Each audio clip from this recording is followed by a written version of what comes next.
I just wanted to get on to the art part of this whole portion, and I really love this work. So, one thing to point out while you're on this site is look at these colors. I mean, just come on, look at these. All limited palettes and such a powerful force in use of color as well as different media. If you slow down, you're noticing acrylics, lino cuts, oil on wood, cotton, and the list goes on. So these are some of the recent works that you can find available for sale and for print. But if you go to the top of the screen, which is always important to do, you're going to see all the media. I love seeing artists embrace like what Picasso did, where he used every media and saw what art kind of stood out to him. Like, what do I make if I was using this tool? Which is really important to notice of artists that different tools sometimes pull out different ideas for our creativity. And that's something we all can relate to. Let's look at this one. I mean, look at the pattern, the boldness of color blocking, the geometric shapes, the energy all the piece has. And it just makes you want to know, who is she? What was he looking at when he was making this? What's it inspired by? Now, this one, of course, is a screen print.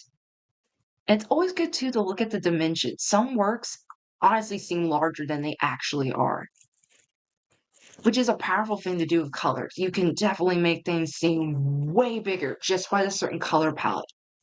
And look how this work transferred to pottery. It's just, ooh, resin and acrylic paint. I don't know about actually wearing these, but I do love the vibe or the influence it might have on fashion or some sort of textiles. And I really love that these got so much texture and that the colors love the texture with them. More drawings, of course, are also really important to look at because these are done with pastels. And I hope that has your gears turning. That some of your ideas, it's okay to sometimes try the same idea over again in a different medium because it might look better with different media. And I do love the fact he's very, very clear that he's using certain kinds of paper. There's a linen finish, a cotton finish, wax pastel, soft pastel. These are all not the same tool, and they render different textures, different feelings. What's that one making you think about? Oh, seriously, look at that one. Someone that what's in front of her, what is she looking at is what it makes me think about. All these poses. And just think, there's millions more sketches that we're not seeing on this website.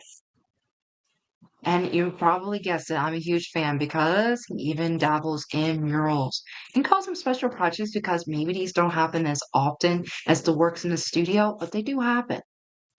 And another great place to find them is on book covers. So you might even be able to walk into like a local bookstore or Barnes and Noble and find this artist's work. So he's also kind of an illustrator too.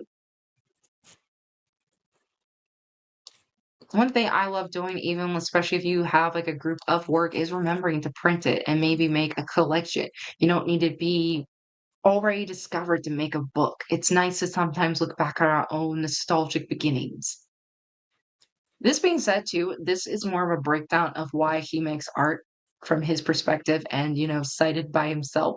But I think it's really important to realize that even though his work is about his Latin American culture, about his experiences, trying to find where he belongs through his artwork, that we're all got our own thoughts and ideas flowing through our work. That being said, now that I've shown you this website, I am going to go back here to just really talk about other ideas that you might get from this artist's work. I hope that artist really inspired you to create something. I get artist block, but one way, the best way to curate it is to get inspired. Go to an art show, look up another artist's work, read about another artist's work that you might be able to connect with. So this is an artist that resonated with me and some of the purposes of why I make art and why I think it's so important and why representation, voice, and color are such powerful tools in my work. However, is that what's important in your work?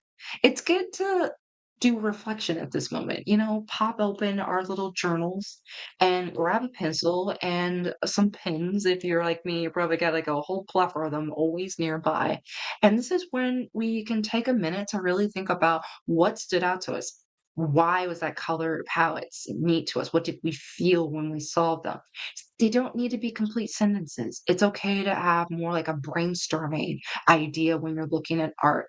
But you can do this even if you walk in a museum. If the picture really catches your eyes, take out that journal, grab a pencil, and really ask yourself why. Why do I like this art more than the other one? And you can have a different opinion, a different perspective, but even talk to somebody about it and really check those thoughts out and see, well, when I said it to someone else, I said this instead. And I wonder why I did that or why this color is resonating so much with me. And who knows, you might even make the next best piece in your collection. I'll be on here again giving another one of my favorite artists and sharing their work. I will drop the link to this artist. And like I said, I've been introducing this one for like a while just to get people back in their journals and start questioning their color decisions, especially if you want to people, which, yes, you have 180 or 130 colors. And they're just sitting there, and you just don't sit down and make different palette choices from them.